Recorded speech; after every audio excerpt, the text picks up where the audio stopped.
তাদের সাথে যখনই কথা হয়, যখনই দেখা হয়, তখনই খুব ভালো লাগে আসলে। 2016 সালে শাকিব খানের বিপরীতে বসগিরি সিনেমা দিয়ে ঢালিউডে অভিনয় শুরু শবনম বুবলির। এরপর পার হয়ে গেছে ক্যারিয়ারে 9 বছর।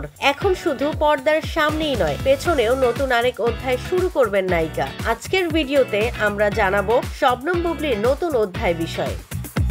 একজন সংবাদ পাঠিকা থেকে হয়ে ওঠেন চিত্রনায়িকা। সিনেমা অভিনয়ের খাতায় নাম লিখিয়ে ভক্তদের উপহার দেন ক্যাসিনো, লিডার আমি বাংলাদেশ, তালাশ সহ একের পর এক হিট সিনেমা। এবার সিনেমায় অভিনয়ের পাশাপাশি প্রযোজনায় নাম লিখিয়েছেন বুবলি, খুলেছেন নিজের প্রযোজনা সংস্থাও।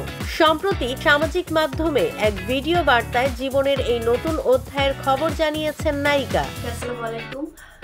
বুবলি জানালেন তার প্রযোজনা প্রতিষ্ঠানের নাম বিগ, যার পূর্ণ নাম বুবলি ইনোভেটিভ গ্রুপ। ভিডিও বার্তায় তিনি বলেন, আমি চাই সবাইকে নিয়ে কাজ করতে। এখানে প্রতিষ্ঠিত কলাকুশলীদের পাশাপাশি নতুনরাও থাকবেন। অনেকে হয়তো ভালো কাজ করেন, কিন্তু নতুন হওয়ার কারণে বড় কোনো কাজে সুযোগ পাচ্ছেন না। সেই শিল্পীদের নিয়ে কাজ করতে চাই আমরা। বিগ প্রোডাকশনের পরিকল্পনা জানিয়ে বুবলি বলেন, আমি সিনেমার মানুষ, তাই সিনেমা নির্মাণের পরিকল্পনা আছে, কিন্তু সিনেমা বানানো অনেক বড় কাজ। এটির জন্য আরো অভিজ্ঞতা প্রয়োজন। তাই চলতি বছর নাটক, শর্ট ফিল্ম, মিউজিক ভিডিও বানিয়ে অভিজ্ঞতা অর্জন করতে চাই। যাত্রাটা শুরু হবে কোরবানি ঈদের নাটক নিয়ে। এর পাশাপাশি অন্যান্য কাজ আসতে থাকবে। বিগ প্রোডাকশন থেকে সিনেমা নির্মাণ হবে আগামী বছর। সে সময় বড় আয়োজন করে ঘোষণা দেয়া হবে।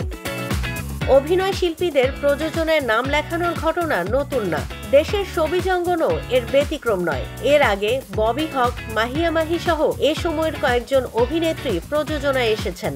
এবার এই তালিকায় যুক্ত হলেন শবনম বুবলি। তবে গুঞ্জন চলছে, অপু বিশ্বাস প্রযোজনা প্রতিষ্ঠান খোলায় বুবলিও নাকি প্রযোজনায় নাম লিখিয়েছেন। বর্তমানে প্রযোজনার পাশাপাশি চলচ্চিত্র ব্যস্ত সময় পার করছেন বুবলি। আসন্ন রোজার ঈদে তার একাধিক সিনেমা মুক্তির সম্ভাবনা রয়েছে। এর মধ্যে পিনিক ও জঙ্গলি নামের দুটি সিনেমার ঘোষণা ইতিমধ্যে দেয়া হয়েছে।